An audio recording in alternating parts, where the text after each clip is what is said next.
So you guys are wondering how we get the storybook from เออ here. เขาที่เผา Well, ปาก and ปลา there's ส a ลามแล้วนี่ whale that is away. This here is Monstro the whale, the same whale that swallowed Pinocchio in our classic story.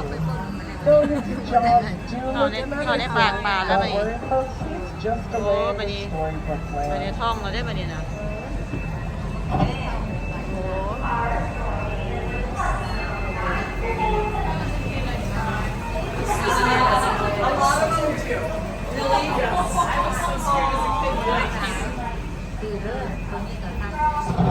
And what do all good stories begin with? Does anyone know?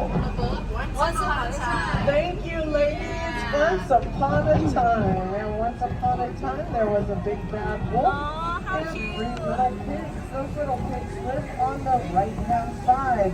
One in a straw house, one in a stick house, and one in a wolf-proof brick house.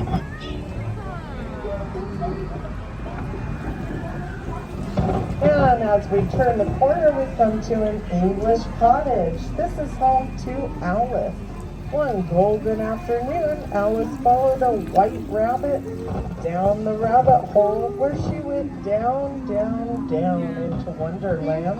And things only got more curious from there. เออ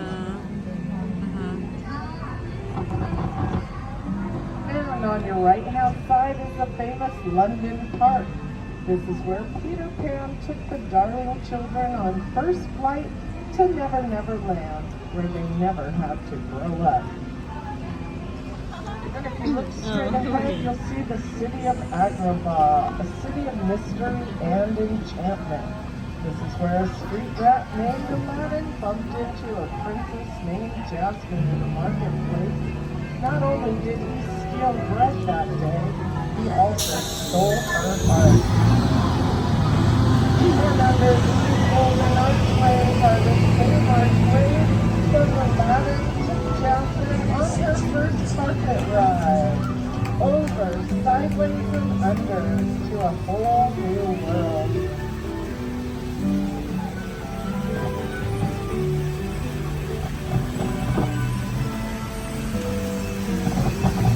Now we approach the Cave of Wonders. This cave is where Aladdin was sent to retrieve a magic lamp. Legend has it if you touch a genie tree, you'll be granted 3 wishes. Let's all make a wish while in the cave and see if it comes true.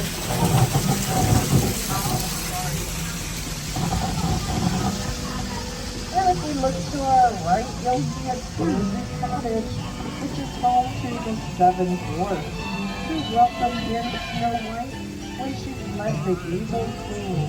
You can still hear them whistling while they work. But if we turn our storybook to the left, you'll see a castle on the hill. This is where Cinderella attended the royal ball. But when it was time to leave, she missed the stroke of midnight, and her carriage turned back into a pumpkin, which you can still see on the bridge to this day. But don't worry, guys. Prince Charming found Cinderella, and they lived happily ever after.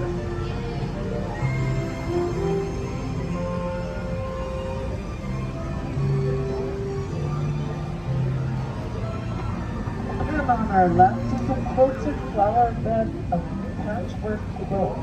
This is inspired by 1933 Silly Symphony in Lullaby Land. These plants and these trees on this island are magical. These trees are actually miniature trees and won't get bigger than that, thanks to Tinkerbell's pixie dust.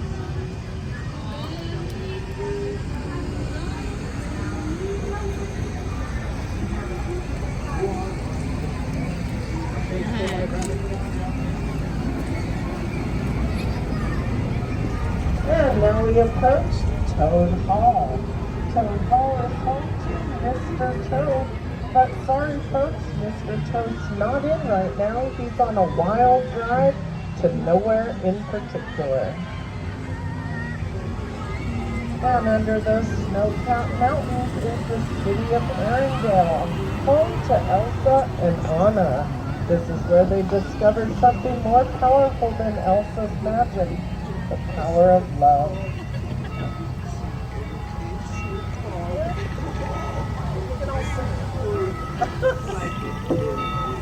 And we're passing right now in Alpine Village, where Geppetto carved a puppet named Pinocchio and wished him to become a real boy.